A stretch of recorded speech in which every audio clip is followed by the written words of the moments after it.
வணக்கம். என் குருநாதர் எழுத்து சித்தர் பாலகுமார சார் அவர்களை மனதார வணங்கிவிட்டு உங்களுடன் பேச தொடங்குகிறேன். 1975 வருஷம், கிட்டத்தட்ட 1975நாக்க இப்போ 85, 95, 2005, 2015, 2025 50 வருடங்கள். 1975ஆம் ஆண்டில் வெளியான சில முக்கியமான படங்களை உங்ககிட்ட சொல்றேன். இந்த படமெல்லாம் 50 ஆண்டுகளை நிறைவு செய்திருச்சு. 50 ஆண்டு விழாவே கொண்டாடலாம். அப்படியான விஷயங்களை தான் இந்த வீடியோவில் உங்களோட பகிர்ந்துக்க விரும்புகிறேன். நம்ம சேனலை சப்ஸ்கிரைப் செய்து பார்க்கும்படி அன்புடன் கேட்டுக்கொள்கிறேன். 1975 வருஷத்தில் வந்த மிக முக்கியமான படங்கள்னு நான் ஒரு 20 படங்கள் எடுத்து வச்சிருக்கேன்.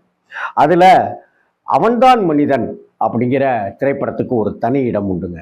சிவாஜி, கெஸ்ட் ரோலில் மஞ்சுளா, ஜெயலலிதா